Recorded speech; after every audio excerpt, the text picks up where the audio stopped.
Bismillahirrahmanirrahim. Assalamualaikum warahmatullahi wabarakatuh.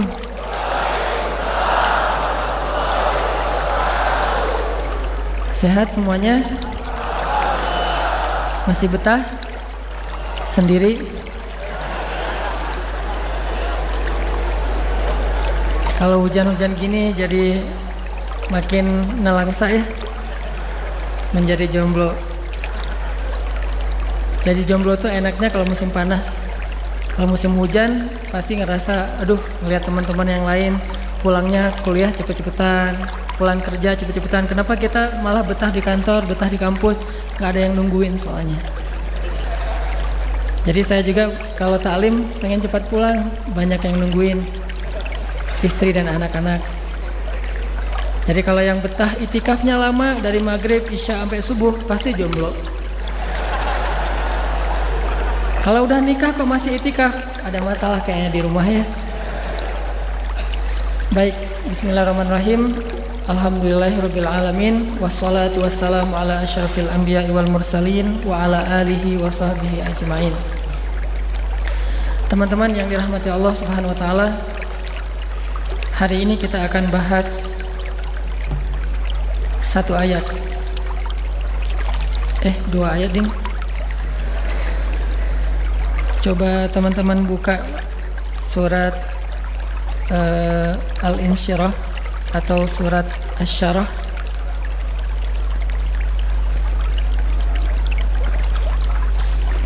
Surat 94 ayat 5 dan 6. Ayat yang cukup populer yaitu kalimat fa inna ma'al usri yusra, inna ma'al usri yusra. Kalimat ini pasti udah common banget lah di dunia kita sebagai muslim. Selalu orang ngomongin udah tenang aja, di dalam kesulitan ada kemudahan, di dalam kesulitan ada kemudahan. Banyak dari statement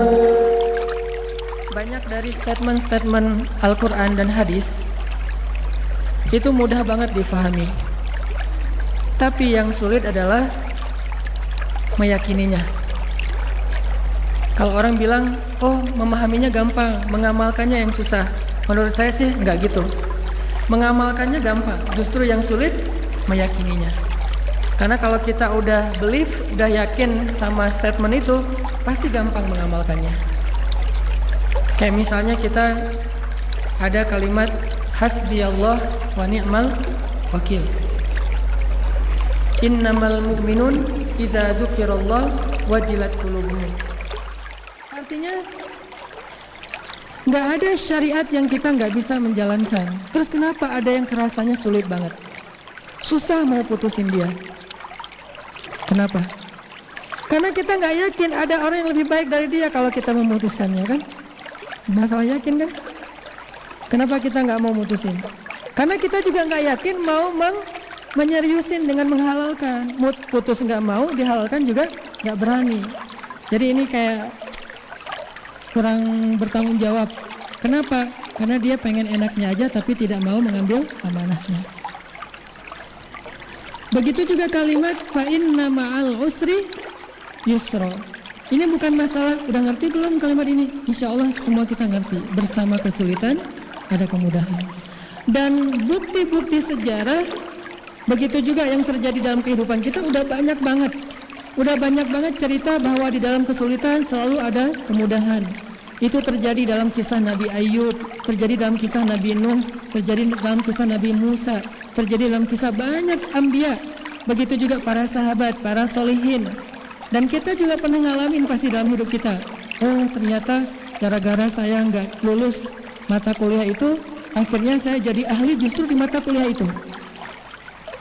Gara-gara saya kemarin judul skripsinya ditolak, akhirnya saya nemuin satu judul skripsi lagi yang mungkin lebih bermanfaat kelak di masa depan saya.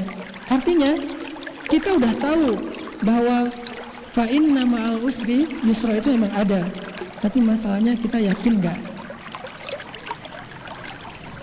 Apakah ketika kita ngalamin satu masalah, satu kesulitan, satu musibah, kita langsung ingat ayat ini? Begitu misalnya hilang handphone, wah, fa inna ma'al usri yusra. Bersama hilang handphone nemu calon. Pasti ada kisah kayak gitu. Nggak mungkin, itu bukan cuma cerita sinetron ya. Ada lah yang kayak gitu-gitu. Gara-gara nggak keterima di salah satu kampus, akhirnya sekampus dengan si dia. Kan bisa aja kayak gitu, sefakultas sama si dia. Ya saya kayak gitu. Dulu pengen jadi dokter, tapi karena nilai X1 saya jelek, akhirnya saya ke Al-Azhar. Di Al-Azhar ketemulah dengan ayat-ayat cinta.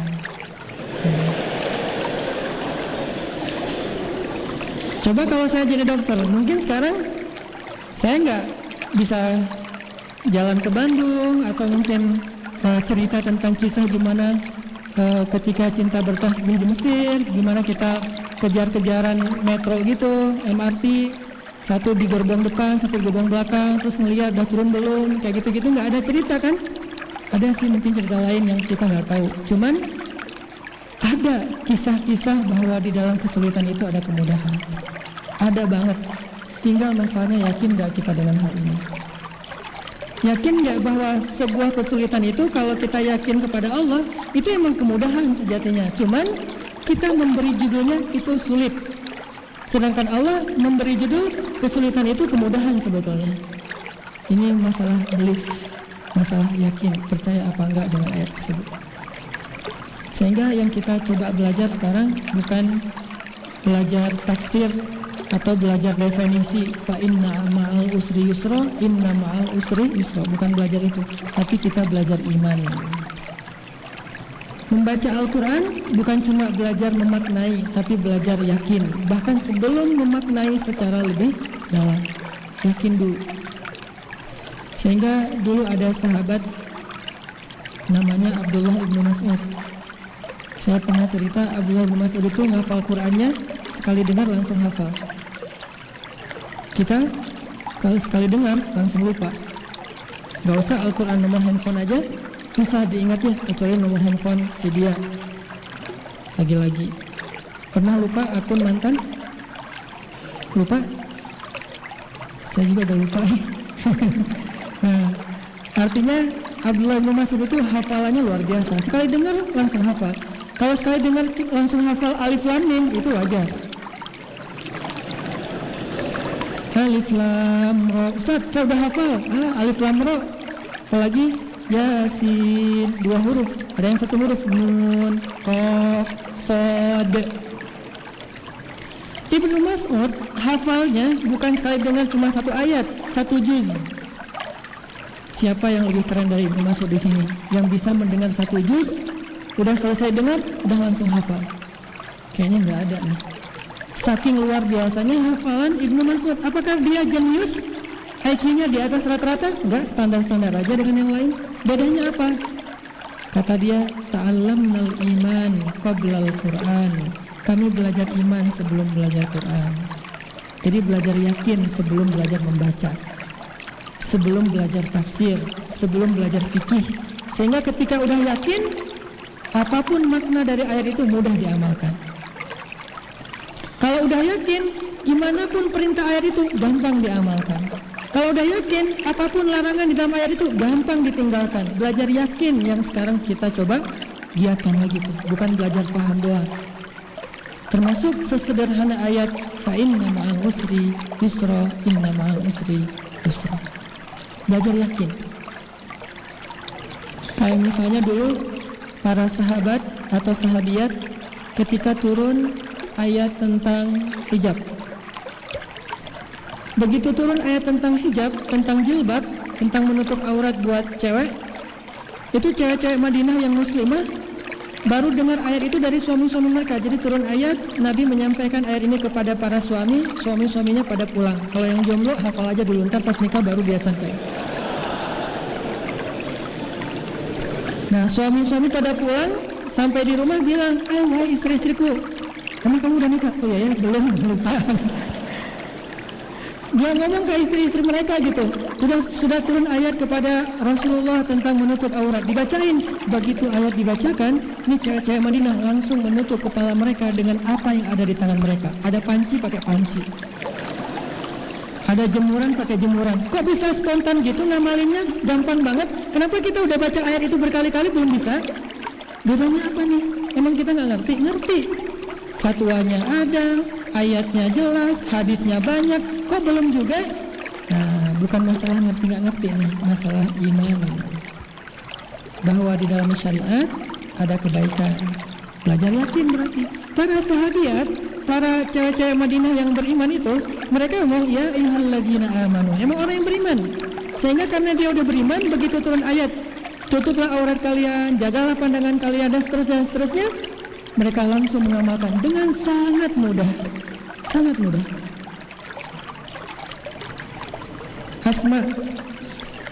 Asma kakaknya yang salah satu di antara keluarga Aisyah, ketika turun perintah berhijrah, kakaknya Aisyah, anaknya Abu Bakar, ketika turun perintah berhijrah, maka Asma langsung mempersiapkan segala bekalnya Rasulullah SAW. Nggak banyak nanya, kenapa sih harus hijrah segala, ribet banget sih hidup. Kan Mekah itu kota kita sendiri, kenapa ini harus pindah-pindah jauh-jauh ke Madinah? Mereka nggak banyak tanya, kenapa? Kenapa mudah banget mengamalkan Islam di zaman itu? Karena mereka udah belajar yakin 13 tahun di Mekah, belajar yakin. Kalau bahasa agamanya belajar iman. Ini yang teman-teman kita coba belajar. Belajar yakin ini bukan cuma dengar wawasan di dalam taklim. Kalau duduk dalam majelis taklim ini namanya taskif. Taskif itu nambah wawasan. Nggak semua wawasan itu bisa nambah iman. Makanya para ulama mengatakan yang disebut dengan ilmu yang menambah iman. Kalau wawasan yang menambah pengetahuan. Bisa aja pengetahuan nambah, iman nggak bertambah. Bisa banget tuh. Kalau untuk wawasan doang, kita cukup otodidak, dengar YouTube, dengar booster di Instagram, baca buku, baca Google, bisa nambah wawasan. Tapi nambah iman, ada trik-triknya. Gimana caranya kita bisa yakin banget dengan satu ayat sehingga mengamalkan ayat itu menjadi mudah. Fa inna ma'al usri yusra, inna ma'al usri yusra. Kayak misalnya ada ayat وَلَنَبْلُوَنَّكُمْ بِشَيْءٍ مِّنَ الْخَوْفِ وَالْجُوعِ وَنَقْصٍ مِّنَ الْأَمْوَالِ وَالْأَنفُسِ وَالثَّمَرَاتِ وَبَشِّرِ الصَّابِرِينَ. Kalimat itu aja, gak usah panjang-panjang deh. Kalau nggak sanggup hafal satu ayat, ujungnya aja وَبَشِّرِ الصَّابِرِينَ وَبَشِّرِ الصَّابِرِينَ الَّذِينَ إِذَا أَصَابَتْهُمْ مُصِيبَةٌ قَالُوا إِنَّا لِلَّهِ وَإِنَّا إِلَيْهِ رَاجِعُونَ. Sampaikan berita gembira kepada orang sabar. Nah, kalau kita udah yakin dengan kalimat وَبَشِّرِ الصَّابِرِينَ, sampaikan berita gembira kepada orang sabar, kenapa lagi kita masih nanya sabar-sabar sampai kapan? Pertanyaan itu karena kita belum yakin. Sabar-sabar, emang gampang sabar? Sebetulnya gampang kalau kita yakin. Masalahnya gimana belajar yakin bahwa sabar itu memang berita gembira. Pertolongan Allah itu emang datangnya lewat sholat dan sabar.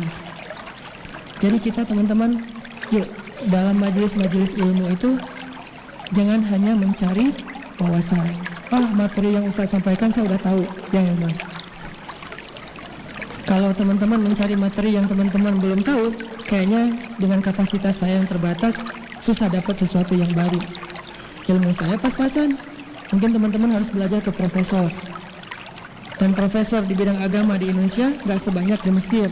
Kalau kita dengar taklim di Mesir, itu yang nyampein tuh rata-rata profesor senior. Emang ilmunya luar biasa. Kita mencatat tuh, dulu kan belum ada handphone ya, masa-masa tahun 2000 awal, itu belum terlalu common dengan handphone. Jadi kita nyatat sampai pegel gitu nyatetnya. Wawasan. Para sahabat nggak semuanya belajar punya wawasan yang luas. Sekelas Bilal, wawasannya gimana? Tapi kenapa Bilal begitu baik dalam menjalankan Islam padahal wawasannya pas-pasan? Karena dia belajar iman. Begitu dia masuk Islam, dia belajar iman. Ahadun ahad, cuma satu kata coba. Satu kata itu bisa membuat hidup dia berubah drastis. Belajar iman cuma satu kata. Makanya dulu di zaman tabi'in itu generasi keberapa teman-teman? Generasi kedua setelah sahabat. Ada cerita lucu nih di zaman tabi'in. Ada seorang sahabat, ada seorang tabi'in baru masuk Islam, orang Badui.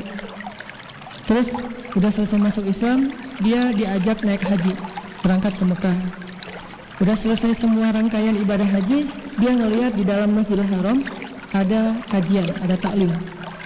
Waktu itu ustadznya selebgram, namanya Abdullah ibnu Abbas. Followersnya udah banyak lah.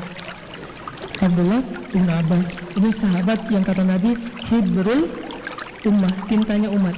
Artinya semua ilmu umat Islam tintanya dari dia, Abdullah ibnu Abbas. Anak muda, masih muda, tampan, gimana nggak tampan, keluarga besar Rasulullah kan, masih ahli bait gitu. Udah gitu aura ulamanya, aura kesalihannya, jenggotnya jenggot tipis gitu, nggak setipis saya juga sih.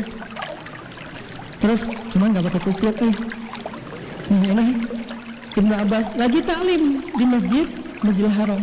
Ditanya sama laki-laki Badui tadi, itu siapa? Kata temannya, itu sahabat Nabi namanya Abdullah bin Abbas. Oh, lagi ngapain mereka? Lagi taklim. Akhirnya dia penasaran, kepo, datang hadir dalam majelis ilmu. Pas dia datang, ternyata taklimnya udah selesai, tinggal doa penutup udah selesai. Salaman satu persatu, paling belakang dia datang, salaman. Udah selesai salaman, dia lupa dengan nama yang tadi disebutin. Tadi namanya siapa ya? Namanya juga orang Badui itu kalau kita orang kampung banget lah, orang pelosok. Dia lupa, akhirnya dia cuma ngomong gini, bro gitu, manggilnya bro, kalau bahasa Arabnya akhi. Jadi manggil Ibnu Abbas akhi, padahal itu ulama kan harusnya manggil Sayyidi atau Syekh atau Maulana, tapi manggilnya akhi, bro gitu. Ibnu Abbas senyum, ada apa? Saya baru masuk Islam, ajarkan saya tentang Islam supaya saya bisa taat sama Allah. Oh, ya udah, duduk dulu sebentar, duduk. Mau nggak saya bacakan ayat Al-Quran kepada kamu? Dia nanya, Al-Quran itu apa? Dia nggak tahu Al-Quran. Al-Quran itu firman Allah. Oh, ada juga gitu-gituan ya di dalam Islam, kata dia. Ada. Oh ya udah deh, bacain aja. Dibacalah satu ayat oleh Ibnu Abbas. Dibacain ayat tentang sedekah. Baru dibaca selesai satu ayat sedekah, dia langsung stop. Hasbuk, assalamualaikum, waalaikumsalam, pulang dia. Cuma dengan satu ayat. Dia pulang ke kampungnya, dia keluarkan hartanya sedekah aja selama setahun. Setiap hari sedekah. Kenapa di ayat itu dikatakan sedekah itu akan melipat gandakan harta? Cuman itu doang modal dia. Oh, berarti kalau mau lipat ganda harta bukan dagang, tapi sedekah. Dan dia believe. Kalau kita kan berlogika rumit ya. Kalau dia saking polosnya, nggak pakai logika yang rumit, pakainya iman. Oh, berarti ada cara yang lebih gitu lagi buat jadi orang kaya, bukan berdagang, tapi sedekah. Tapi dia tetap berdagang, cuman sedekahnya rajin. Setiap hari sedekah, makin kaya raya. Oh, bener banget nih, harus ketemu lagi nih sama orang itu. Haji lagi tahun depan, ketemu lagi. Nah sekarang dia udah hafal namanya. Ya Syekh Abdullah, udah kenalan, udah ta'arufan, udah selesai gitu, nanya, boleh saya ajarin lagi tentang Islam? Kata Abdullah, mau saya lanjutkan ayatnya? Masih ada kelanjutan ayatnya? Dia nggak tahu kalau ayat itu masih ada kelanjutan. Dibacain lagi ayat. Tentang apa? Ayat tentang puasa. Assalamualaikum, waalaikumsalam, pulang. Setiap 2 hari sekali dia puasa Daud. Puasa aja. Balik lagi, dibacain ayat tentang akidah, tentang kebesaran Allah, tentang akhirat, tentang kematian, tentang kiamat. Akhirnya dia salaman, pulang meninggal. Coba lihat, semudah itu mengamalkan Islam, bukan karena dia punya wawasan yang luas, bukan karena dia seorang ilmuwan yang luar biasa, bukan ulama, tapi karena dia yakin. Satu ayat dia yakin, langsung amalkan. Satu ayat dia yakin, langsung amalkan. Belajar yakin. Ini yang kita coba tanamkan dalam diri kita. Setiap kita hadir dalam majelis ilmu, saya pengen dapat yakin nih. Dan gak bisa sekali kalau belajar yakin. Mungkin ayat yang sama harus berulang kali kita dengar, harus berulang kali kita resapi, kita hayati, baru muncul yakin dalam hati kita. Kalau hanya sekali, oh saya udah tahu, besok, yang kemarin lagi, karena saya udah tahu, berarti cari wawasan. Kalau kita mendengar materi yang sama, atau dengan tema yang sama, walaupun materinya agak sedikit berbeda, berarti kita masih belum kuat yakin dalam bab itu. Sehingga kita dengerin lagi, sampai benar-benar yakin. termasuk fa inna ma'al usri yusra, inna ma'al usri yusra. Salah satu di antara kisah Al-Quran yang cukup panjang dan jelas gimana benarnya kalimat fa inna ma'al usri yusra itu adalah kisah Yusuf alaihissalam. Teman-teman kalau misalnya penasaran, nanti di rumah coba deh ulang-ulang surat Yusuf. Memang suratnya agak panjang, makanya baca mungkin beberapa minggu, satu hari dapat satu halaman, dihayati dengan terjemah pastinya. Nanti teman-teman akan mengerti, ternyata benar ya, dalam kisah Yusuf kaidah fa inna ma'al usri yusra, inna ma'al usri yusra itu berlaku banget dalam kisah Yusuf. Dan kalau kita membaca kisah Yusuf sampai tuntas, kesimpulannya kita akan mengatakan untung juga dulu Yusuf dilemparkan ke dalam sumur. Kalau dia nggak dilemparkan ke dalam sumur oleh kakak-kakaknya, mungkin selamanya dia hanya menjadi orang biasa di kampungnya. Tapi dengan asbab dia dimusuhi oleh kakak-kakaknya yang dengki, lalu dilemparkan ke dalam sumur yang dangkal, cuman untuk anak kecil susah naik ke atas, ditemukan oleh musafir, dijadikan budak, diperjualbelikan, masuk ke istana, terus ada fitnah cewek di istana, masuk lagi ke dalam penjara. Oh, untung dulu dia difitnah oleh cewek itu, sehingga dia masuk ke dalam penjara. Kenapa? Justru di dalam penjara dia menunjukkan sebuah keahlian yang kemudian nanti buat dia naik, buat dia melejit manggung, eksis. Apa keahliannya? Mentafsirkan mimpi. Di dalam penjara ada sesama napi itu yang namanya juga sesama napi curhat gitu. Gua semalam mimpi aneh banget mimpinya. Disebutin mimpinya. Nabi Yusuf mentafsirkan mimpi itu, dan ternyata mimpi tersebut jadi kenyataan. Sehingga gara-gara Yusuf pernah menafsirkan mimpi dan jadi kenyataan, begitu raja bermimpi, maka raja itu memanggil Yusuf. Wahai Yusuf, saya dengar kamu itu jago menafsirkan mimpi, coba tafsirkan mimpi saya. Semua orang-orang ahli hikmah nggak bisa menafsirkan mimpi raja. Nabi Yusuf menafsirkannya dan sangat logis. Sehingga akhirnya setelah mimpi itu terbukti benar seperti tafsir Yusuf, Yusuf pun diberikan jabatan sebagai Menteri Kesejahteraan Masyarakat atau Menteri Ekonomi kalau sekarang. Dan dengan potensi itu, Yusuf menunjukkan keahliannya, meningkatkan kesejahteraan orang-orang Mesir, akhirnya naik lagi sampai menjadi raja. Berawal dari apa teman-teman? Berawal dari dilemparkan ke dalam sumur. Berlanjut dengan difitnah sehingga masuk penjara. Fa inna ma'al usri yusra, inna ma'al usri yusra. 2 kali. Setiap ada kesulitan, maka kesulitan itu membawa kita kepada kemudahan. Kesulitan, kemudahan, kesulitan, kemudahan, dan itu pasangan, gak bisa dipisahkan. Sebagaimana pasangan antara malam dan siang. Kayak misalnya Nabi bilang gini, ini ada hubungannya dengan fa inna ma'al usri yusra. Malam itu ada beberapa potongan.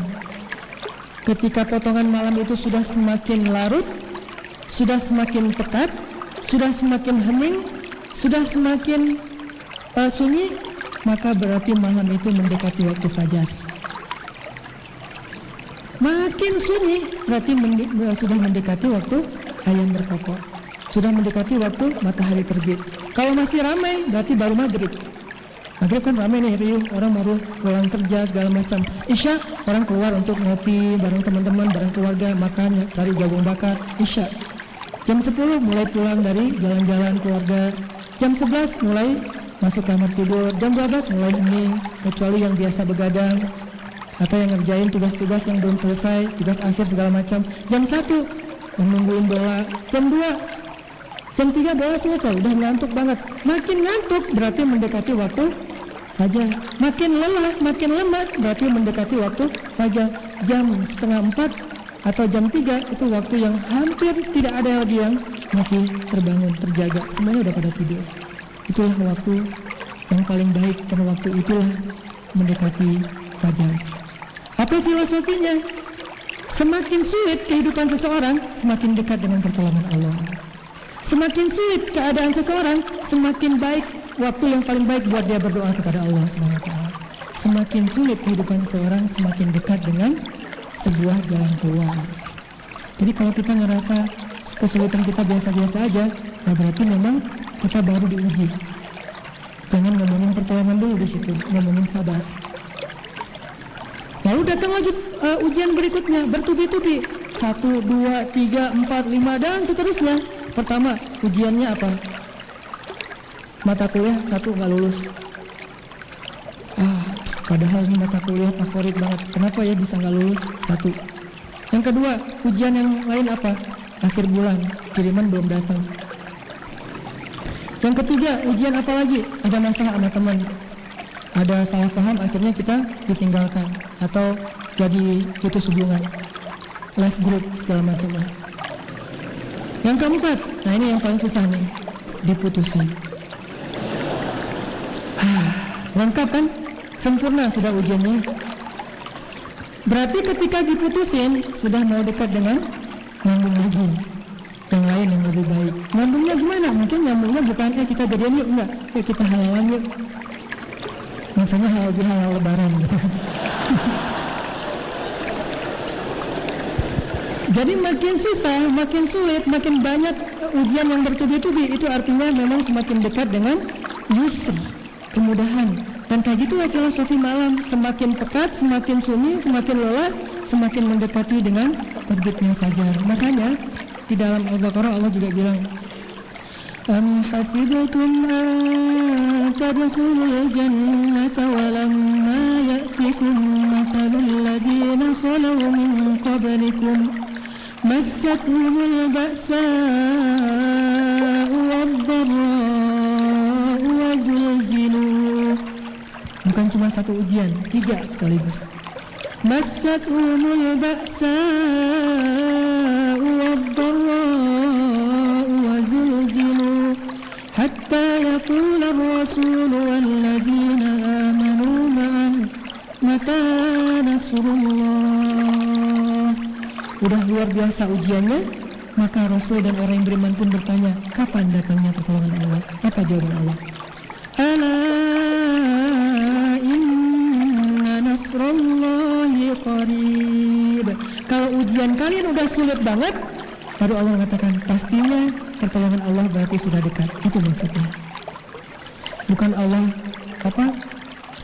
PHP ya, bukan hardcore lah ya. Allah tuh masih tahu bahwa pertolongannya udah dekat. Itu karena Allah tahu bahwa kesulitan kalau sudah semakin berat, memang itulah sunnatullah, pertolongannya sudah dekat. Jadi ini teman-teman yang kita coba belajar yakin. Oh, kenapa ya tahun ini ujiannya banyak banget, 1, 2, 3, 4 sampai mungkin kalau kita hitung puluhan. Oh, berarti tahun depan sebentar lagi Allah akan mendatangkan kejutan yang luar biasa dalam kehidupan kita. Syaratnya cuma 1, wa basyiris sabirin. Sabar, baru dapat berita gembira, surprise. Kalau nggak sabar, udah rugi dengan musibah, rugi juga nggak dapat apa-apa setelahnya. Kita nggak punya pilihan sebetulnya dalam sunnatullah, karena Allah yang menjadikan kehidupan kita seperti itu. Sebagaimana kita nggak bisa memilih antara siang dan malam. Pengen siang aja, susah. Masa kita mau kejar-kejaran matahari lewat naik pesawat, menghindari matahari kan susah juga ya. Nggak bisa kita menghindari malam. Bentar lagi udah mau maghrib, matahari jangan terbenam dulu dong, gua belum selesai nih urusan sama yang ini segala macam. Nggak bisa. Itu sunnatullah. Begitu juga dengan ujian dan pertolongan, itu sama dengan siklus. Tetapi makin sulit ujian, makin dekat dengan pertolongan. Begitu juga dengan kenikmatan. Kenikmatan semakin benderang, semakin nyaman, semakin dekat dengan masa diuji oleh Allah SWT. Jadi teman-teman yang dirahmati Allah, bisa nggak kita belajar meyakini hal ini? Fa inna ma'al usri yusra. Sehingga ketika dikasih ujian oleh Allah, kita hitung 1, dikasih lagi ujian 2, dikasih lagi ujian 3. Wah, 3 berarti semakin dekat ke pertolongan. 4 makin dekat lagi, 5 makin dekat, 10 wah ini udah dekat banget nih. Jadi selalu optimis gitu, bukan baru dikasih 1, apa lagi maunya Allah. Enggak,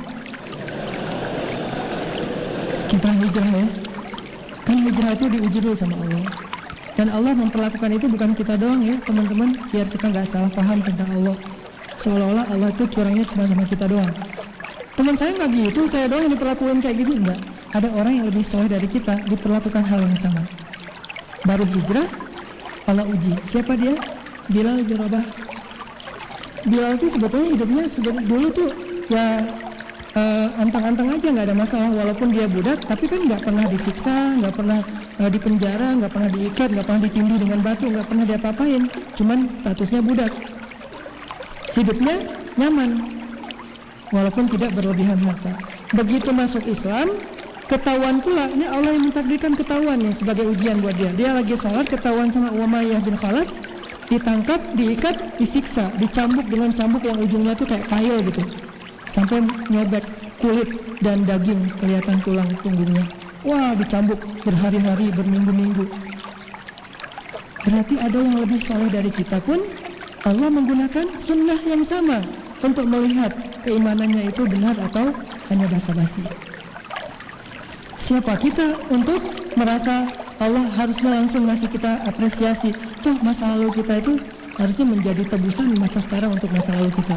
Oh, kalau dulu saya banyak dosa, berarti sekarang saya harus siap-siap dengan ujian lebih banyak. Walaupun kenyataannya Allah tidak pernah memberikan kepada kita ujian melebihi dari hak kita.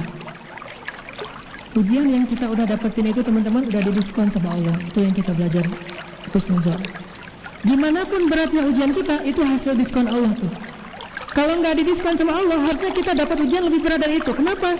Karena kita layak mendapatkan musibah sebesar itu akan dosa-dosa kita di masa lalu. Kenapa cuma segitu? Karena Allah diskon. Dosanya 10, ujiannya 1. Kan kita buat dosa itu setiap hari dulu ya. Minimal apa? Ninggalin sholat. Setiap hari ninggalin sholat. Berapa lama? Bertahun-tahun. Berarti harusnya setiap hari diuji bertahun-tahun. Tapi enggak, cuma dikasih ujian sedikit. Berarti ujian yang kita dapetin sekarang teman-teman, itu hasil diskon Allah untuk menggugurkan dosa-dosa kita di masa yang lalu, sekaligus untuk mengangkat derajat kita jika kita bersabar. Sehingga ketika diuji sama Allah, enggak langsung suuzon. Perasaan dulu sebelum hijrah enggak gini-gini amat, kenapa setelah hijrah malah jadi banyak masalah, jadi bertubi-tubi, jadi hidupnya enggak nyaman lagi. Enggak. Kita dulu tidak paham, ternyata dulu kita berbuat dosa siang dan malam, itu adalah musibah paling besar dalam hidup kita. Kalau Allah wafatkan kita waktu itu, pasti kita akan jadi orang yang rugi selama-lamanya di akhirat. Udah ngerti? Ya. Jadi teman-teman, kesimpulan untuk sesi pertama ini adalah, yuk kita belajar yakin. Bukan belajar paham aja, tapi belajar yakin. Fa inna ma'al usri yusra, inna ma'al usri yusra. Gimana caranya? Insyaallah nanti kita lanjutkan setelah sholat maghrib. Barakallahu lakum. Kawan yang dirahmati Allah Subhanahu wa taala, tadi kita membahas belajar yakin terhadap kepada statement Al-Quran ataupun hadis, diantaranya kalimat fa inna ma'al usri yusra, bahwa bersama kesulitan itu ada kemudahan, dan bersama kesulitan itu ada kemudahan. Dan Allah menggunakan istilah bersama, memang artinya satu paket. Ini kita belajar yakin, satu paket. Kadang kemudahan itu datangnya barengan, kadang kemudahan itu datangnya belakangan, tapi yang pasti kemudahan selalu ada bersama kesulitan. Itu satu paket. Kalau kita yakin paket ini, kayak misalnya kita buka kado nih, kita yakin di dalamnya tuh ada hadiah, walaupun bungkusnya berlapis-lapis ya. Kan ada suka yang iseng, pertama buka bungkus kado yang bagus, udah gitu koran, ujung-ujungnya cincin ya. Nah, karena kita yakin ada paketnya di dalam, ada hadiahnya, gimana pun kesulitan untuk membuka kado itu buat kita bukan sesuatu yang berarti, nggak masalah. Malah jadi kayak dianggap seru-seruan gitu, jadi dianggap hari gitu kan ya. Wah ini seru nih, ketawa lagi, buka lagi. Kenapa bisa ketawa pas membuka yang isinya cuma koran, baru terakhir ada surprise? Kenapa ketawa? Karena yakin dia itu ada hadiah. Begitu juga ketika kita yakin dalam kesulitan itu ada kemudahan, dalam kesulitan itu ada kebaikan. Sehingga pas ada kesulitan kayak ngelihat bungkusan koran tadi, mungkin agak berat ya kalau harus bisa ketawa pas dikasih musibah ya. Kita udahan aja ya. Kenapa kamu kayak gitu? Ya berarti bentar lagi kita mau halal, makanya kamu minta udahan, benar kan? Kegeeran, ketawa lagi. Makin dia gitu, makin kita ketawa. Lama-lama dia pergi karena dianggap orang aneh ya. Bisa nggak kayak gitu? Kalau nggak bisa kayak gitu pun minimal kalau nggak bisa ketawa, kayaknya agak-agak nggak tahu nih lebay apa enggak nih ketawa kalau pas lagi dikasih ujian. Buat orang-orang kayak kita mungkin belum sampai level itulah.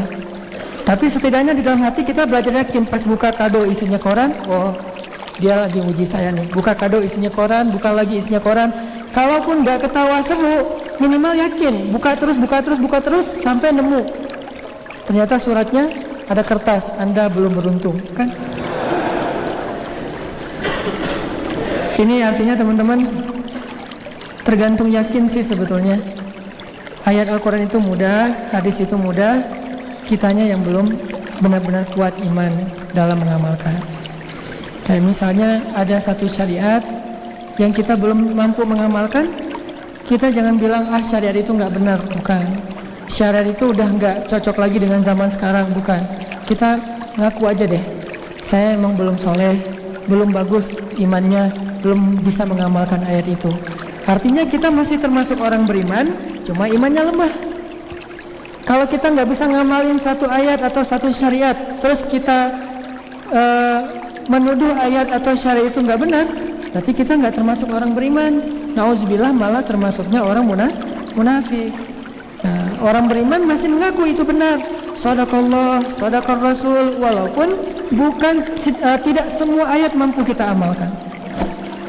Karena emang butuh iman yang kuat untuk bisa mengamalkan ayat Al-Quran.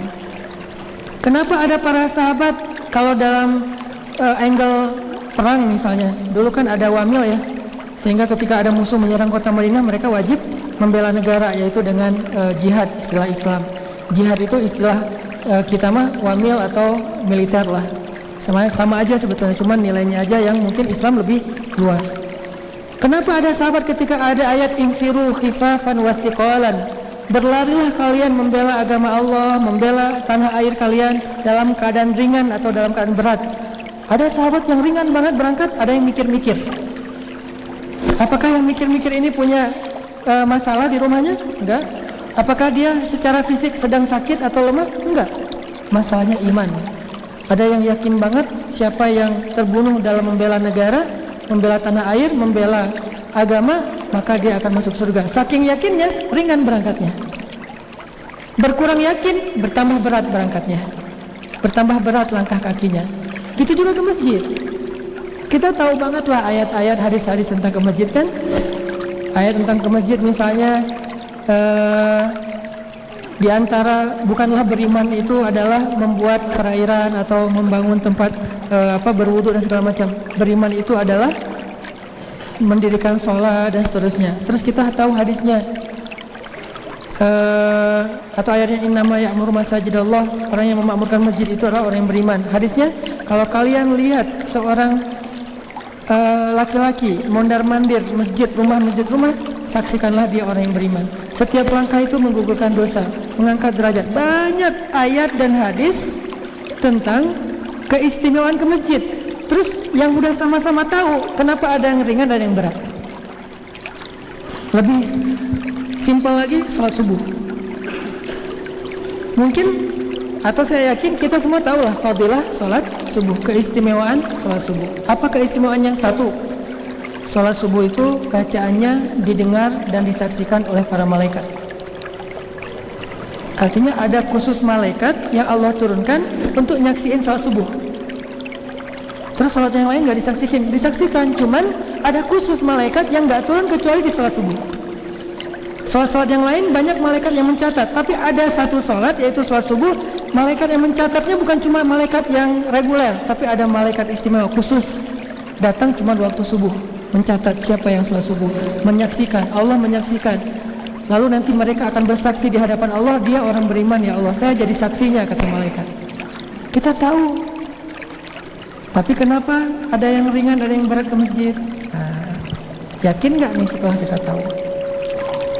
Dan yakin itu bukan kalimat tahu ada akhirat, yakin ada akhirat. Yakin itu rasa memang udah mantap gitu. Emang benar-benar ada. Dan kita memang benar-benar butuh itu. Belum lagi nanti ada hadis, siapa yang salat subuh berjamaah maka dia berada di dalam jaminan Allah. Arti berada dalam jaminan Allah, ada ulama bilang Allah menjamin dia itu orang beriman. Ada ulama juga bilang Allah menjamin hidupnya hari itu akan Allah tolong dari semua masalah. Ada juga ulama bilang Allah menjamin kalau hari itu dia meninggal masuk surga, terbebas dari api neraka. Kita tahu juga tuh hadis.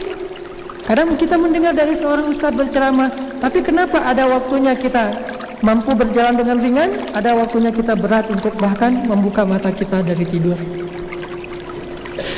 Itulah kenapa dalam Islam ada istilah, teman-teman, tajdidul iman, memperbaharui yakin. Iman kita itu harus dicas terus. Karena kalau iman kita kuat, ringan semua amal soleh itu.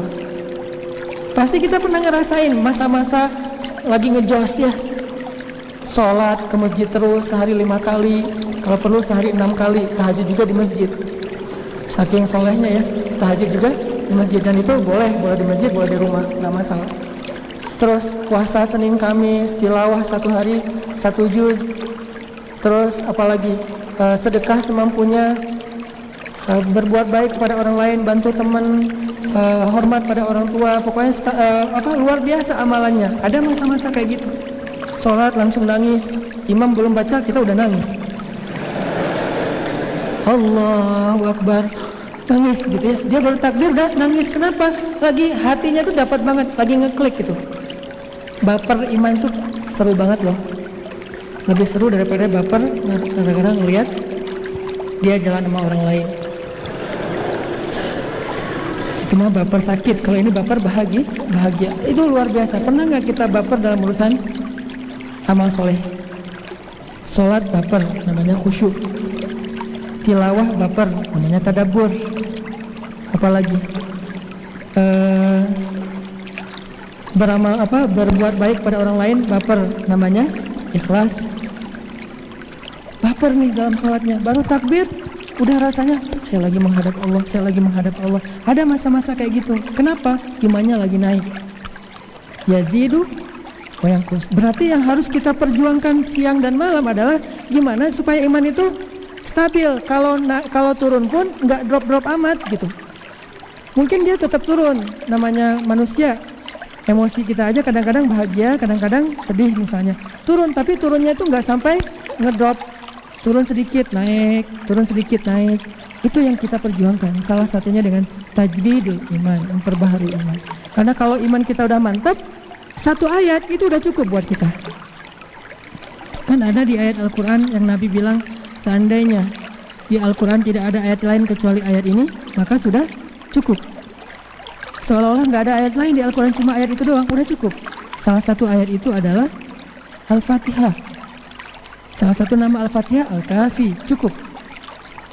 Jadi seolah-olah kalau kita nggak baca Al-Baqarah sampai An-Nas, cuma tahu Al-Quran itu Al-Fatihah doang. Kalau kita yakin Al-Fatihah udah cukup buat kita. Ada lagi ayat yang kayak gitu, surat At-Tolak, wa may yattaqillah yaj'al lahu makhraja, cukup. Ada lagi ayat yang lain termasuk ayat ini, wal asr innal insana lafi khusr. Ayat ini fa inna ma'al usri yusra. Banyak ayat yang sebetulnya satu aja udah cukup buat kita. Udah bisa membuat seseorang itu berubah, hijrah, bertaubat seperti Umar bertaubat dengan pembukaan surat Thaha. Apa rahasianya? Yakin. Sehingga kalau teman-teman mencari majelis ilmu, carilah dengan niat pengen mencas iman, mencas yakin, menambah keyakinan kepada Allah. Itu rahasia memudahkan kita dalam beramal saleh. Duduk dalam majelis ilmu, ketika kita mendengarkan sesuatu, belajar, ini saya harus yakin yang ini nih, saya harus yakin, cari poin yakinnya. Jangan cari poin wawasannya aja. Kalau ada gimmick, mungkin entertain, itu hanya membuat kita supaya nyaman doang. Tapi bukan itu intinya. Cari poin, mana yakinnya, mana yakinnya, mana yakinnya. Makin banyak dapat poin yakin, maka kita mendapatkan banyak kebaikan dalam majelis itu. Namanya boleh apa aja, kayak misalnya saya menyebut istilah akidah, kalau beberapa ulama atau ustadz menyebutnya dengan istilah akidah yang terbagi kepada rububiyah, uluhiyah, asma, sifat. Itu kan teori akidah kan ya. Saya menyingkatnya dengan bahasa yang mungkin menurut saya sederhana, keep the faith, menjaga iman, atau belajar yakin, belajar belief sama Allah. Istilahnya boleh apa aja, yang penting ketika kita mendengar satu ayat atau satu hadis, terasanya tuh di hati, bukan cuma terasa di dalam pikiran, kerasa di hati kita. Gimana caranya biar bisa kayak gitu? Kalau udah bisa gitu, ringan banget ngamalin ayat Al-Quran, ringan banget beramal soleh, termasuk fa inna ma'al usri yusra, jadi ringan. Gimana caranya teman-teman? Caranya yang pertama tadi, tajdid, perbaharui. Gak bisa sekaligus kita mantap imannya, harus terus dicas. Dan iman itu yangkus karena dosa-dosa. Kalau kita ngerasa hari-hari kita itu banyak dosa, berarti kita harus menebusnya dengan lebih banyak lagi tajdid, lebih banyak lagi memperbaharui iman. Salah satu cara memperbaharui iman, duduk dalam majelis ilmu kayak gini nih. Ngapain sih sering-sering amat duduk dalam majelis ilmu? Sama kayak kita mencari hiburan. Teman-teman memang dengar musik seminggu sekali, tiap hari kan? Kita mungkin bagi yang senang musik setiap hari dengar musik. Kenapa? Setiap hari butuh hiburan. Berarti sama aja, setiap hari juga butuh nambah iman. Berarti setiap hari juga dengar nasihat. Musik-musik yang halal, yang baik, yang mubah, kita setiap hari dengar. Kayak misalnya saya senang dengan musik-musik yang motivasi. Atau kalau di Inggris itu ada political rapper, Loke. Kan dia nge-rap tapi pesan-pesan kemanusiaan ya. Saya suka banget dengar Loke berulang-ulang. Kenapa? Karena kalau dengar itu jadi kayak ngecas spirit kemanusiaan gitu. Wah, jadi sok-sok empati gitu, sok merasa peduli kepada yang lain gara-gara terpancing oleh lirik-lirik Loke-nya misalnya. Kalau kita berhibur dengan musik aja setiap hari, nggak merasa ngapain sih dengan musik, kan kemarin udah, minggu depan lagi deh, kan nggak ngomong gitu kan. Setiap hari berhibur, berangkat ke kantor, ke kampus, ke sekolah, dengerin musik, pulang dengerin musik, kalau naik kendaraan roda 4 misalnya, atau bahkan pakai earphone. Kalau kayak gitu berarti mendengar nasihat juga sama, kita butuh setiap hari, walaupun mungkin nggak lama, paling setengah jam sambil kita nyepedaan, naik gunung, turun gunung pas hari libur, atau sambil kita naik motor ke kampus, pulang kampus, pakai di offline dulu misalnya, atau di save, taruh di HP kita playlist, dengerin dari kos-kosan ke kampus, selesai satu tausiah Ustadz Abdul Somad, lumayan kan dapat ilmu. Kalau Ustadz Abdul Somad mungkin lebih ke bab hukum, ini boleh, yang ini nggak boleh. Wah, saya tapi belum bisa ngamalin yang bolehnya, belum bisa ninggalin yang nggak bolehnya, gimana? Dengar lagi booster yang bisa buat kita semangat, iman, tajdid. Kayak gitu terus. Itulah kenapa para sahabat kok mudah mengamalkan, karena iman mereka itu diperbaharui terus oleh Rasulullah. Kalau mereka duduk di samping Nabi, pasti Nabi ngomongin tentang kebesaran Allah. Allah itu. Kemana-mana ngomongin tentang Allah, akhirat. Emang Nabi nggak bosan? Justru supaya menjaga stamina iman sahabat, Nabi kayak gitu terus. Dijaga tuh sama Nabi. Jalan ngelewat ada satu bangkai onta saibah, onta yang dipotong telinganya.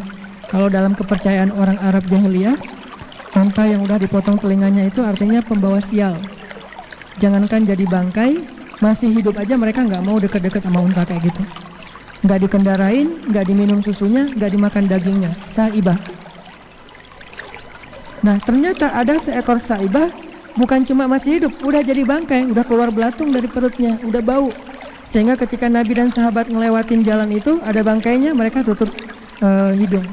Terus Nabi bilang, ayo siapa yang pengen beli bangkai ini? Dibawa pulang ke rumah, kata Nabi. Sahabat heran, terus sahabat nanya, ya Rasul, dikasih gratis juga, kita nggak mau bangkai kayak gitu. Jangankan matinya udah jadi bangkai, hidup juga kita nggak mau. Saibah soalnya. Apalagi udah mati, apalagi disuruh beli. Saking tidak berharganya bangkai itu. Terus Nabi bilang apa? Sesungguhnya dunia di mata Allah lebih rendah nilainya daripada bangkai ini di mata kalian. Ada analogi. Oh, jadi nambah lagi iman. Jalan lagi nih, Nabi lagi touring sama sahabat. Touring. Makanya saya bilang banyak main, banyak manfaat. Nabi main sama sahabat touring, jalan bareng-bareng. Satu kafilah gede, lewatin padang pasir. Padang pasir itu kan kayak kita ke hutan belantara yang gak ada lampu, jadi langit kelihatan jelas terang gitu. Malam itu malam purnama, bulan purnamanya itu sempurna, gede bulannya, warnanya sempurna, tidak ada awan satupun, cerah, bening. Sehingga para sahabat ketika gak istirahat dari touring, mereka istirahat dulu di sebuah rest area. Lalu mereka tiduran di pasir. Jadi istirahatnya itu bukan cari tahu Sumedang ya. Istirahatnya tiduran di pasir. Tiduran di pasir semuanya pada hening. Nggak ada yang bicara sepatah kata pun. Semuanya pada tiduran. Ngapain? Ngelihat bulan. Tidur, bayangin orang tidur jumlahnya ribuan. Tidur semuanya ngelihat bulan sambil istirahat. Tiba-tiba Nabi ngomong, "Wahai sahabat-sahabat, apakah kalian suka melihat bulan itu?" Kata mereka, "Suka-suka ya Rasulullah." Maka sesungguhnya seperti itulah penduduk surga melihat wajah Allah nanti di dalam surga. Nambah lagi iman. Dicas terus sama Nabi. Ketemu apa aja, Nabi menyampaikan satu nasihat yang bisa ngecas, nambah iman, nambah yakin, nambah dekat sama Allah. Nah, kayak ginilah kita dalam hidup harusnya. Kita cas keimanan kita biar yakin. Caranya salah satunya dengan mendengar nasihat. Kalau kita nggak bisa mendengar nasihat setiap hari lewat majelis ilmu, karena emang realitasnya kita punya banyak kesibukan lain, nggak harus setiap hari ikut taklim. Tapi kan sekarang kita hidup di era multimedia yang luar biasa. Bisa dengar, bisa nonton, bisa baca, banyak broadcast segala macam. Nah, ini semuanya untuk nambah iman. Tujuannya nambah iman. Kalau ada satu broadcast yang cuma nambah nafsu, gimana nambah nafsu? Nambah nafsu marah sama saudara kita sesama muslim karena saling menghujat, saling menyalahkan. Nah, ini nggak usah dibaca, langsung delete aja. Kalau udah sering kayak gitu, mending live group aja deh. Karena kerjaannya debat aja, debat fikih. Yang satu kunut, yang satu nggak kunut, yang satu ini bid'ah, yang ini nggak bid'ah. Capek. Karena dua-duanya ternyata ada pendapat ulama, yang ini ulama, yang ini ulama. Tinggal kita mana yang paling kita yakin, ikutin. Yang kita ikutin juga ulama, bukan ngikutin diri sendiri. Cari yang bisa nambah iman, bukan yang nambah emosi. Yang buat kita, wah, habis dapat broadcast, langsung sholat 2 rakaat. Broadcast tentang apa? Keutamaan 2 rakaat duha. Habis dapat broadcast, langsung bertasbih. Broadcastnya apa?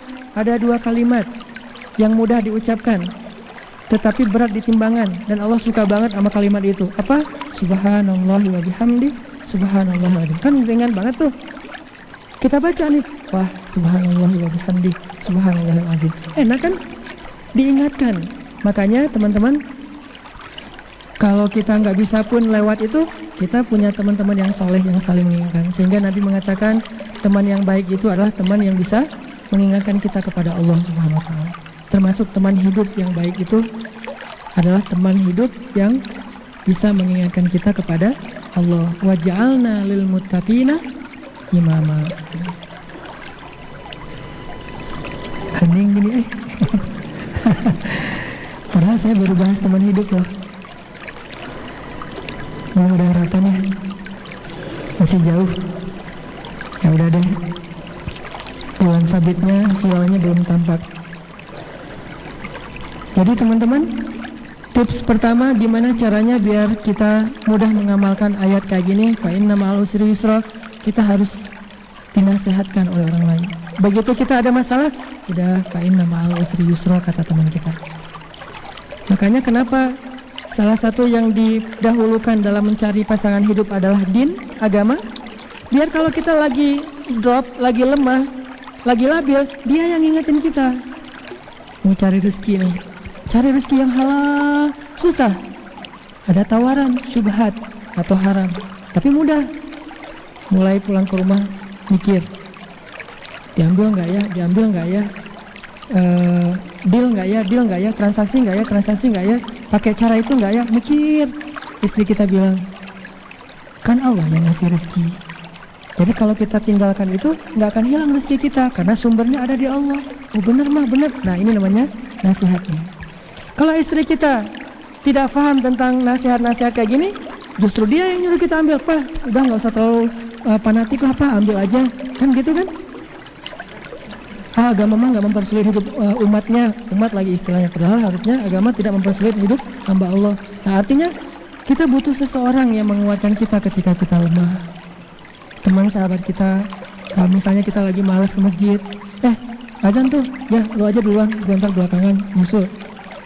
Oh ya udah nggak apa-apa, gue duluan ya. Kan yang duluan ke masjid duluan masuk surga kata dia. Oh gitu, udah gue lari. Akhirnya lomba lari ke masjid. Nggak ada sih abadan kayak gitu. Ini mah contoh doang ya, bisa aja kayak gitu. Terutama pas kita lagi ngedrop teman-teman. Pas kita lagi lemah, dalam istilah ulama itu disebut futur. Ketika kita lagi drop, teman kita yang ingetin. Kayak saya pernah cerita dulu lagi lemah, semangat imannya hampir kebawa sama teman yang bisnis properti dengan cara-cara yang saya nggak yakin itu boleh apa enggak. Mulai galau, kayaknya cara dia nih bagus juga nih, bisa mempercepat aset, jumlah aset. Pulang mikir gitu, ngomong sama istri, jangan-jangan kita terlalu idealis ya, kayaknya fikihnya nggak gitu-gitu amat deh. Mulai cari-cari celah nih. Istri bilang, nggak apa-apa, kalau kita meninggalkan sesuatu karena Allah, Allah ganti dengan yang lebih baik. Wah bener banget tuh mama emang. Diingatkan kan, makanya butuh pengingat, alarm yang membuat kita aware lagi ketika kita lagi dalam keadaan lupa. Satu, pengingat, ngecas iman, majelis ilmu, nasihat. Yang kedua gimana? Supaya kita makin yakin dengan satu statement Allah dari Rasulullah sehingga mudah mengamalkan. Kita dengarkan cerita-cerita orang yang berhasil membuktikan ayat itu secara nyata. Baik cerita itu ada di Al-Quran, ada di hadis, atau dari teman kita sendiri. Kayak misalnya di Al-Quran, fa inna ma'al usri yusra, ada cerita Yusuf, baca cerita Yusuf. Atau baca cerita Siti Hajar, ini lebih luar biasa lagi. Gak nyangka bahwa ternyata di dalam kesulitan yang Allah ujikan kepada Siti Hajar, Allah sediakan kemudahan yang luar biasa. Sampai sekarang kemudahan itu masih ada. Zam-zam. Gimana kesulitannya? Sulit banget. Dan coba bayangkan itu dengan ilustrasi sejarah, jangan dengan ilustrasi sekarang. Kalau sekarang ditinggalkan di sebuah tempat, nggak ada siapa-siapa, bisa telepon. Kalau misalnya ditinggalkan di sebuah tempat, masih ada tempat lain yang kita bisa deketin, atau ada kampung apa. Enggak, pada masa itu tidak ada telepon, tidak ada penduduk, murni seorang diri di tengah padang pasir. Ibrahim ngajak Siti Hajar, Hajar ikut saya. Ya, ikut. Waktu itu Hajar bawa anak bayi, ikut. Hajar nggak pernah nanya, Mas, Kang mau kemana ini teh? Nggak pernah. Kang Ibrahim misalnya mau kemana? Nggak pernah. Si Akang teh nggak pernah ngasih tahu mau kemana, pokoknya jalan aja. Hajar sami'na wa ata'na, ikut aja pokoknya. Insya Allah yang namanya Ibrahim, suami yang soleh ini nggak mungkin membawa istrinya kepada kecelakaan, pasti membawa kepada kebaikan. Bawa ikut. Jalan kaki lagi tuh dari Palestina ke Mekah. Naik pesawat aja 2 jam, berarti dari Jakarta Surabaya, Jakarta Medan 2 jam jalan kaki. Berhari-hari, berminggu-minggu, sampailah di tengah padang pasir, bahkan padang batu yang tidak ada kehidupan. Biwadin ghairi dzi zar'in, di sebuah lembah yang bahkan tidak ada tanaman yang tumbuh di sana, saking keringnya, tidak ada air. Kata Ibrahim, Hajar, kita berhenti di sini, ya, tinggal di situ. Hari pertama masih santai, masih ada bekal makanan. Hari kedua, hari ketiga Ibrahim bilang, ya Hajar, saya akan meninggalkan kamu di sini, kembali ke Palestina. Disitulah Hajar mulai sedikit goyah, nanya, ya Ibrahim, Kenapa engkau tinggalkan kami di sini? Engkau lihat tidak ada siapa-siapa di sini, tidak ada air, bahkan bagaimana kami bisa hidup, wahai Ibrahim? Sementara anak kita masih kecil dan seterusnya dan seterusnya. Ibrahim tidak menjawab, langsung pergi.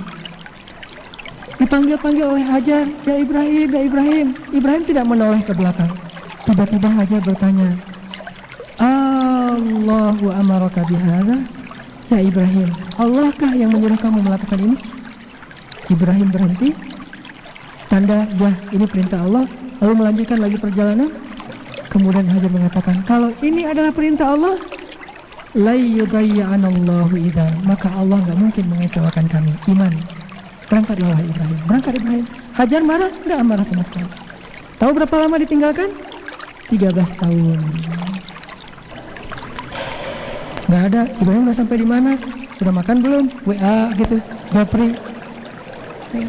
Hajar, jangan lupa ya sholat, atau jangan lupa ya air tuh diambil dari ujung batu sana segala macam. Nggak ada WA-WAan, nggak ada japri.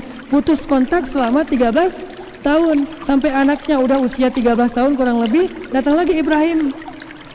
Pas datang lagi Ibrahim, baru beberapa hari, nak, ayah mimpi nih, mimpi apa ya? Nyembelih kamu. Ayah nih nggak bener nih. Udah ninggalin 13 tahun, datang-datang pengen nyembelih. Apakah Ismail ngomong gitu? Enggak sama sekali. Berarti apa? Selama ini 13 tahun Hajar mendidik Ismail dengan luar biasa, sampai Ismail tidak pernah sama sekali ada sedikit pun kekecewaan kepada ayahnya. Kalau kita pasti udah kecewa banget kan sama ayah kita. Dia bukan ayah saya Ustadz, dia mentelantarkan saya dari kecil. Ibrahim 13 tahun kemudian datang, ayah kita mungkin datang pengen baikan lagi sama kita kan. Maafin ayah ya, mungkin ayah selama ini silap, ayah mau hijrah, mau taubat, pengen balikan sama kita. Kalau Ibrahim datang bukan pengen baikan, pengen nyembelih. Coba, tapi saking baiknya pendidikan Hajar kepada Ismail, Ismail nggak marah. Ismail mengatakan, wahai ayahku yang tercinta, ya abati, bukan ya abi, lebih lembut. Kan bisa panggil ya abi, ya abah. Abah itu bahasa Arab jadi bahasa Sunda. Ya abi. Lebih lembut lagi apa? Ya abati, wahai ayahku tercinta, lakukanlah apa yang Allah perintahkan, maka ayah akan melihat aku menjadi orang yang penyabar. Ismail senyum kepada ayahnya. Ditaruh oleh Ibrahim, ditidurkan, dibaringkan, kemudian ditaruh goloknya di leher Ismail yang udah tajam banget, ditarik dikit udah langsung. Ismail melihat ke arah ayahnya sambil tersenyum mengatakan, wahai ayah, kalau ayah nggak tega, mending ayah tutup aja wajah aku biar nggak kelihatan wajahnya. Ibrahim menutup wajahnya Ismail. Masih belum ditarik, wahai ayah, sampaikan salam aku kepada ibu, bilang aku sayang banget sama ibu. Masih ngomong gitu, tapi jangan sampai ibu tahu ya, khawatir ibu akan sedih. Maka tutuplah tubuh ayah dengan kain supaya nggak bercak darahnya Ismail kena di pakaian Ibrahim. Ditutup. Udah siap mau ditarik. Pas mau ditarik oleh Ibrahim, Allah tahan tangannya Ibrahim. Ya Ibrahim, qad saddaqtar ru'ya. Wahai Ibrahim, engkau telah membenarkan mimpi atau wahyu itu. Maka Allah mencabut perintahnya kepada untuk menyembelih Ismail. Tiba-tiba Allah bilang, angkat Ismail. Keluarlah seekor domba dari batu. Lagi-lagi saya pernah bilang, bukan seperti di kartun kita baca dulu waktu kecil ya. Komik-komik dulu kan Ismail tiba-tiba jadi hewan kan ya. Ismail dibaringkan, ditutup pakai kain, pas mau disembelih, ternyata yang disembelih adalah hewan. Terus Ismailnya kemana? Gitu kan? Ismail jadi hewan. Ismail dibangunkan, lalu datanglah seekor hewan disembelih sama Ibrahim. Coba lihat pendidikan Hajar.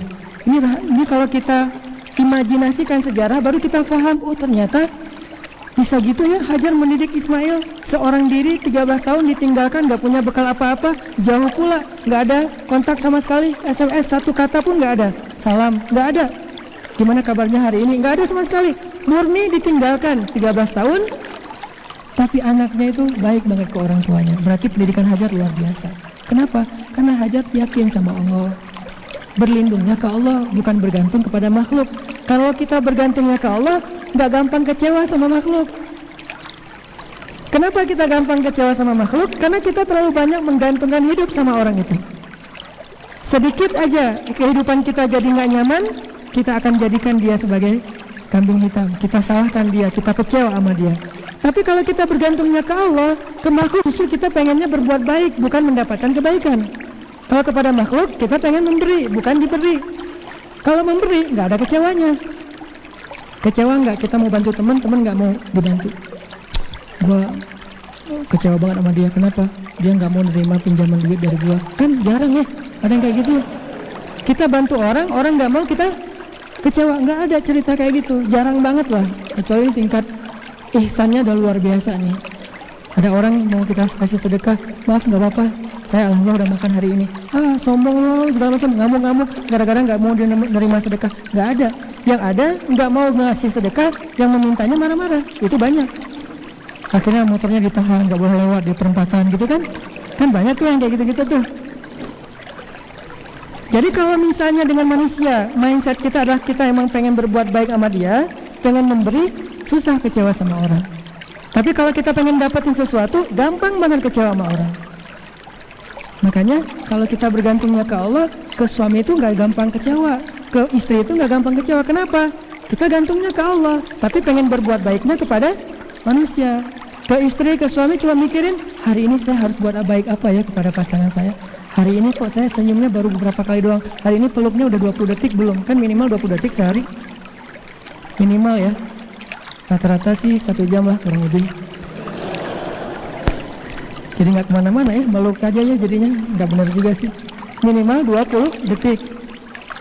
Kita tanya, hari ini saya udah bantu dia belum ya? Hari ini saya udah maafin dia belum ya? Hari ini apa yang bisa kita kasih kepada orang itu? Emang nggak gampang sih.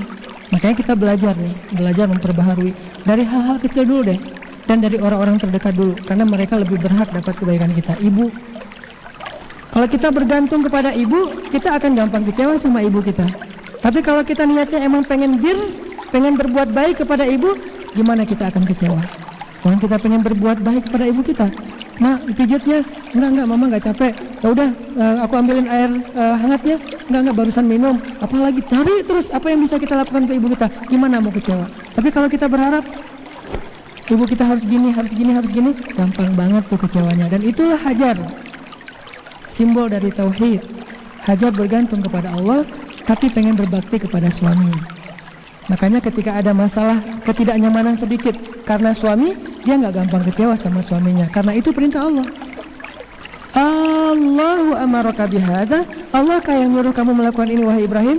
Ya sudah, la yudayyanallahu idzan. Kalau gitu Allah nggak akan ngecewain kamu. Tinggal ternyata Allah kasih ujian penutup. Kan tadi saya katakan makin sulit berarti makin dekat dengan pertolongan. Apa kesulitan terakhir? Nggak punya air, lari-lari antara 2 bukit, Safa dan Marwah. Anaknya nangis-nangis, takut kehabisan dehidrasi, kehabisan air, akhirnya meninggal. Wah, panik nih, makin panik. Saking paniknya, coba bayangin, saking paniknya Hajar mondar-mandir di bukit yang sama. Itu menunjukkan dia panik banget tuh. Kalau udah tahu nggak ada air, ngapain ke situ lagi kan ya? Tapi kenapa 7 kali di situ aja? Saking paniknya melihat anaknya udah menjerit-jerit dan kasihan, sampai udah lama nangis, suara nangisnya itu udah hampir nggak kedengaran. Berarti udah mau dekat dengan pertolongan. Lari. Akhirnya suara Ismail sudah tidak terdengar sama sekali. Jangan-jangan dalam pikiran Hajar langsung lari ke arah Ismail. Anakku. Pas udah deket, ngelihat seorang laki-laki dengan jubah putih segala macam, pakai jaket putih, ada tulisan shiftnya.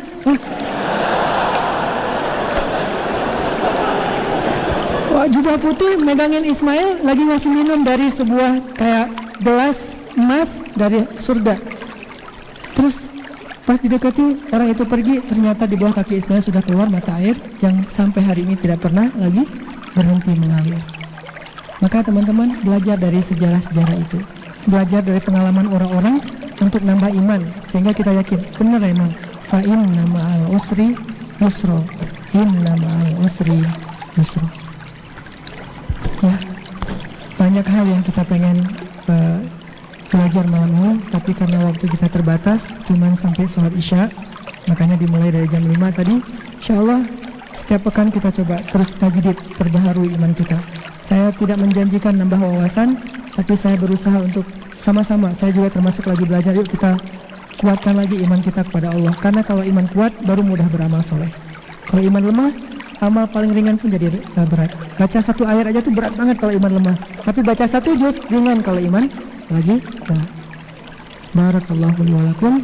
Wassalamualaikum warahmatullahi wabarakatuh.